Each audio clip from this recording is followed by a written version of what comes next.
a little bit more about the Kung Fu, because it's not none of that shit.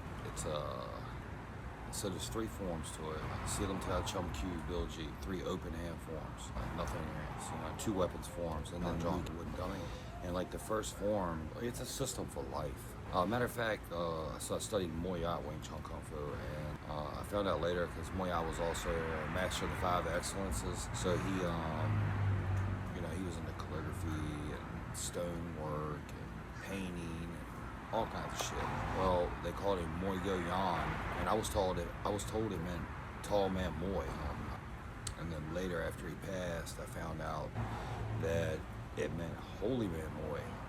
And that made more sense to me. It has like zero to do with fighting for me. And I'm not a fighter. This drill Chi Sao, where you're connected at the wrist and you feel the sensitivity. Well, prolonged training of the Chi Sao and other two-man drills, sensitivity gets to be where you don't have to have the contact sensitivity at all. Like, it's just, you can, pattern recognition, but also not just pattern recognition and their movements and stuff. Your body is tuned into how to move with other people. It's like dancing, just with a touch of ridiculousness to it. I was lucky enough. I got hold of these. Well, my whole story with the Kung Fu was just crazy. I was destined to do it. And again, I'm not a fighter. Don't get me wrong.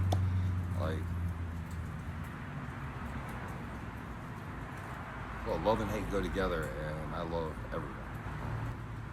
I have these things called truths. Like, all my life, whenever I hear, it doesn't matter if somebody's fucking wrong. I step up and say something. I have no choice. And when I speak like that, everybody listens. Right is right, fair is fair. It's like, And anyway, so Silam Tao, the first form, it means little idea in the beginning, or beginning idea. There's some cultural differences, so there's stuff lost in translations. So there's no direct word-for-word translation. So you got a few little rough ones. So you can go with a little idea in the beginning. So it's like something and you don't know anything about it, or even if you begin something that you know something about, it's about like emptying your cup and seeing what you can learn from it, because everybody's got their own take on stuff. And then Chum Q would be seeking the bridge, making the bridge, destroying the bridge. And so say your Silam Tao is the things you do in like your core stuff, your core daily activities, everything. And then Chum Q would be, somebody says, well, why don't you try this? So you try that. So you make a bridge to that. Or you meet a new person, you make a bridge to that. Or you have a revelation in your mind about something and you're like, yeah, I think that's right. Maybe it's not a truth, but you think it might be a truth. And so you stick it out, and then, so it's seeking a bridge, destroying a bridge, whatever. And then if it's not the right one, well, then you might cut that out of your life. And so that would be the third form we call Bilji, which is standard compass. You take a needle on a compass and you pull it to the side and let go of it, it'll snaps back to center. That path that you went on ends up being fucked up, and you're like, yo, man, I ain't supposed to be doing this shit. You cut back to center, standard emergency. You get back to you. And then again, the sensitivity through the Chi Sao and stuff, it really enhances my ability to communicate with others effectively. I wouldn't want to argue with me. I think it's possible. For one, I'm unbiased, very logical, very analytical, and I'll be honest with you, I read motherfuckers' thoughts. The way they pattern recognition, advanced pattern recognition, from the sensitivity gained from the Kung Fu. It's the best thing. And then I'm highly empathic. It's a good thing and a bad thing. I'm sure you know about that. Like, I feel everything. And that's how I can kind of tell what people are thinking too. Their emotions, even the things that they say, because I can backtrace it, I guess, so I can kind of see, they're saying this, but I can tell they're saying that. And so then it tells me what the thought process was that got them to that point. All right, so you got the three empty hand forms, whatever, Silam Tao, Chum Kyu, Bilji. You got the Mukyon John, the wooden dummy, 108 or 116 wooden dummy. People, there's arguments on that.